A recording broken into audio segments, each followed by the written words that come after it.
The man watched the sky in shock as a huge hand suddenly grabbed the mountainside, shaking the earth. He saw it was a giant rushing down the road.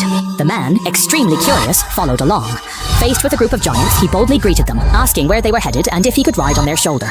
He wasn't sure if they understood him, but suddenly, a giant hand reached out and grabbed at him, making him jump back in fright. Fortunately, the fox by his side scared the giant away. The man traveled across vast lands to the north, all for a mysterious game. His name was Gawain, the king's nephew. He spent his days drinking, chasing women, and idling about. The king hoped he would serve the kingdom, but the royal family thought Gawain was just a good-for-nothing. As the king hosted the spring festival banquet, the legendary Green Knight burst into the hall.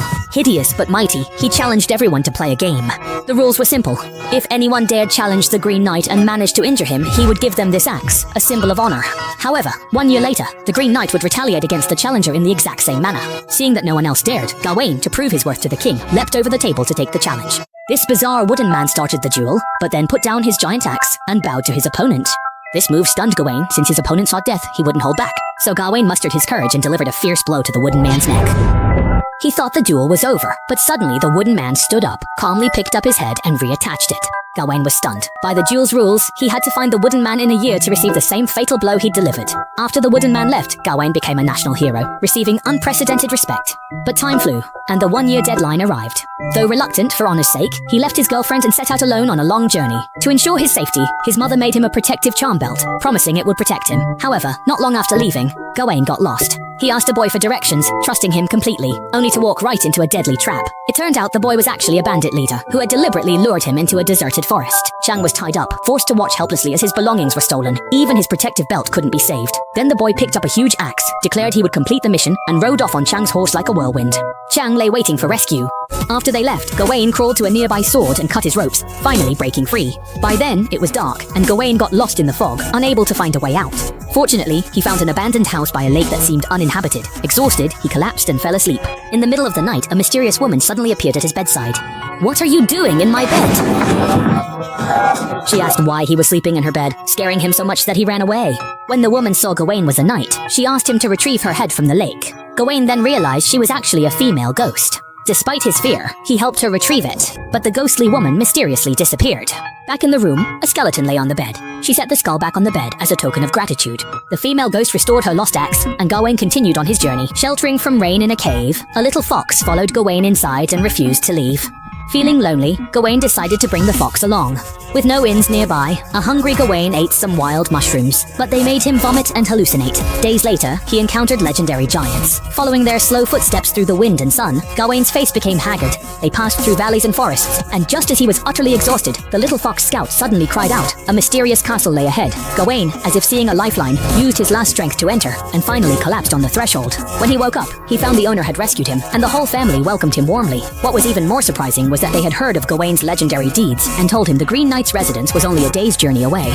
Gawain accepted the host's offer to stay in the castle for a few days before his appointment. However, while the lord was hunting, the lady's attitude toward him gradually changed. Enamored with the knight, she painted his portrait and used it as a pretext to ask Gawain for a kiss in return. Next morning, Gawain woke to find the lady of the castle waiting in his room. She asked why he hadn't visited last night, and then drew closer to him. Gawain said they shouldn't do this, but the lady told him if he would only untie her belt, she would give it to him. Looking down, Gawain realized this was the very magical belt that could save his life. Gawain had to accept a small loss and took the lady's belt. However, the lady disdained Gawain, calling him no true knight. Feeling guilty, Gawain turned his head and saw that the old lady had been silently watching him from the side the whole time. Startled, Gawain hurriedly fled the castle. On the road, Gawain met the castle lord returning from a hunt. Seeing Gawain leaving so quickly, the lord asked if he'd stolen anything from his home. He saw through everything.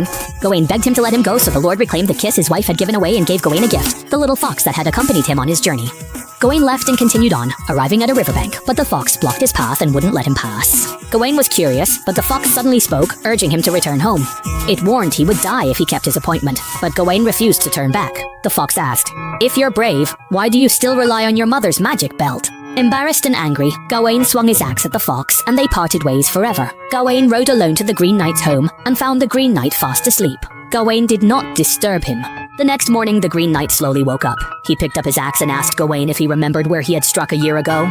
Gawain nodded, knelt, bared his neck, waiting for the Green Knight to end this game. But when the Green Knight raised his axe, Gawain flinched. He asked the Green Knight to give him a moment, but his body still couldn't stop trembling, and tears kept streaming down his face. In the end, Gawain finally saw himself clearly. He was nothing but a coward. He also realized that the little fox was right. He never had the courage to face the Green Knight and should have run home long ago.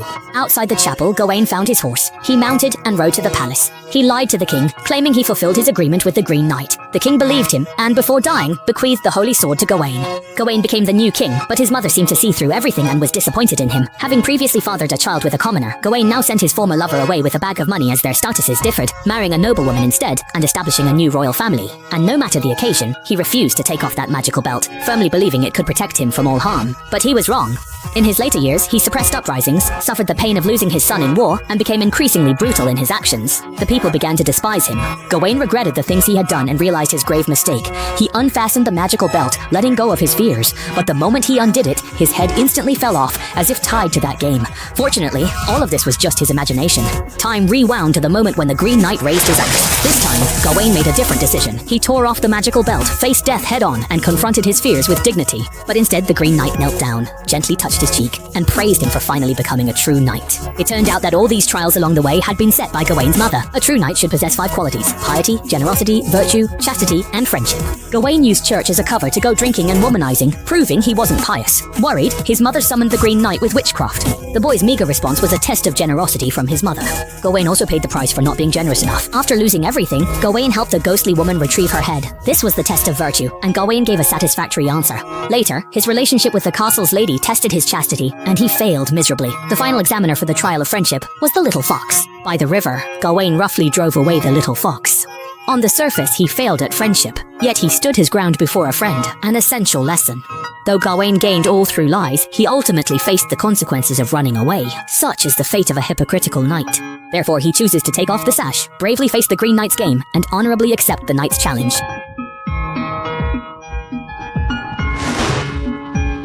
So tell me, when all was said and done, was he actually beheaded?